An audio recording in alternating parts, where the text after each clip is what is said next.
We're on Baba Metzia Perek Vav, Mishnah Gimel, third Mishnah in the sixth chapter of Masechet Baba Metzia. We're going to talk now, we're going to move to not hiring people, but renting animals, i.e. merchandise. So you can rent it for a specific purpose, and then if you use it for something other than that purpose, then you basically are liable. Okay? So the question is, what case is the owner liable, meaning you have to replace an item that's damaged? Or in what case is the user liable and responsible for damage that happens? So, for example, let's use I rented a car, and explicitly they told me I can't drive it into Hebron. You know, like it says on the rental car agreement, you're not allowed to drive into Hebron. I don't know if they can do that, but whatever. And I drive it into Hebron. So the question is, what happened when I drive it into Hebron? Did somebody throw a rock at it, or did it have a flat tire, or did I drive over a pothole? So that's essentially what the Mishnah is going to talk about. So cheret chamor, I rent a donkey. Why do I rent a donkey? To carry stuff. But I rent a donkey, laholicha bahar. I rent it to carry my stuff, to carry my goods on the mountain. Vaholicha babika. But I carry it in the valley. So the difference between the mountain and the valley is the mountain has slippery roadways, like high slippery roadways. It's harder for the animal to walk, but it has good air. In the valley, no problem walking, but if you've ever gone to the valley, like, I have an uncle who lives in Beit Shemesh, it's hot. There's a lot of hot air. So, I rent it to take it to the valley, and I take it to the mountain. And so meaning the renter used it outside of the rental agreement. Says the Mishnah, even if it's the same distance, this one is 10 mil and this one is 10 mil, but the animal dies, chayav. So in this case, I'm chayav, meaning I don't know why it died, but meaning it's not clear why it died, but I am chayav. Okay, why? Well, we're going to read that. We're going to see the Mishnah. Okay. Because why? The Bartunura says you're chayav. Okay. Here we are. Chayav kishemeta machmat avira. Here it died because of the air. We know for a fact, and we'll see in a second, it didn't die because of unusual circumstances that we can see. It just upped and died, had a heart attack because of the air. Shelo huchlika. It didn't slip. V'lo huchma. It didn't overheat. We'll see later in the Mishnah. In those cases, then it matters. Okay, why? Since this guy changed. This is a key. The renter changed. He deviated from the agreement. Yachol lomar lo. Okay, then the owner can say, Lo metazo ela machmat shelo haita limuda ba'avir har. You can say, it wasn't used to the mountain air. V'kashela. Oh, lo haita limuda ba'avir bika v'kashela. Anytime you change and then the animal dies, then you're responsible because you could just say, listen, I rented you. The reason I use this animal, this is a mountain donkey. It's not a valley donkey. Okay? So you're chayav. But, next case, in the middle case. Hasocher tachamor v'hivrika. Okay? If you rent the chamor v'hivrika. So v'hivrika is a really interesting word. There's actually a bunch of girsa'ot, different versions of what the word means.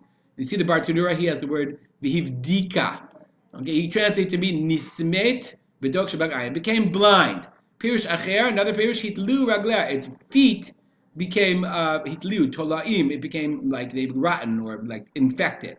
So I'll show you in the Sefaria. They translate it as one who hires a donkey and it went blind.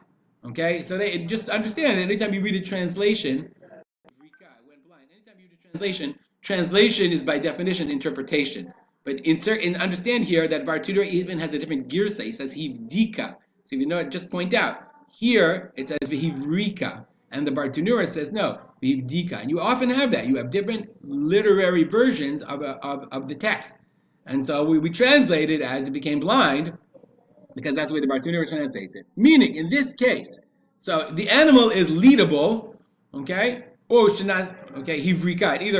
But it's harder. You have to now lead it. Oh, shanasid angaria. Angaria means it was conscripted. A bunch of military people came and they took the animal and they said, we'll be using this donkey now to take it from here to there.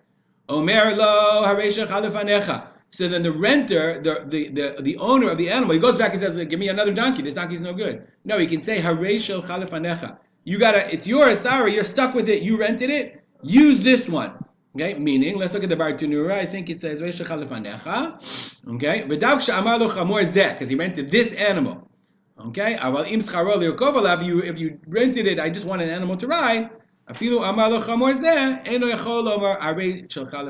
can't say, so others say, the Kahati says, okay, the meaning of nowadays, if I rent a car, the car breaks down, the rental company has to replace the car because I didn't say I want that car. I want a car. That's the understanding of the rental agreement. Here in this case, so the Kahati also says that in this case he can say Aresha Chalifanecha. Other interpretations say, I think Rashi says according to an explanation, because the animal is still usable, but it's a pain in the neck. I have to lead it. It can't see. Moreover, what about the Angaria? The Angaria where they take it. So the custom was that the military guys would take the animal and they would use it until the next guy until they saw another animal. And the custom was, you want your animal back, you had to follow him, and as soon as they were done, like in a couple of miles, you would switch the stuff to the other guy's animal, and then you would get your animal back. So the renter says, listen, it's not my problem. You have to follow him. That's the laws of the road. That's the way the world works. You're stuck with it. So that's what the Mishnah says. But meita u nishbara, if the animal dies or nishbara breaks down, then chayav la'amid lo chamor. He has to give him another one. This makes sense according to that interpretation, because if it's irreplaceable, if the animal's usable, you can use it. If it's not usable, then you can't. Next case. So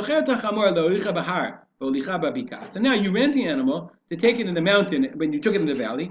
Then if it slipped in the valley, remember, har is very slippery. So if it slips in the valley, patur, then you're exempt. Why? Because it's not supposed to slip in the valley, then it certainly would have slipped in the mountain too. But im huchma, if it overheated, then chayav. The animal's sweating, it overheated, then for sure you're chayav, because he's a mountain animal. He loves the mountain air. You put him in the valley, he overheated, your responsibility. But if you rented it, take in the valley, and you took it in the mountain, chayav. Then in that case, if it slipped, it's chayav. It's a valley animal. It doesn't know how to walk in the mountains, in the slippery mountains. But if it overheated, patur. Because you took it, because it's a bika animal. It's not supposed to overheat.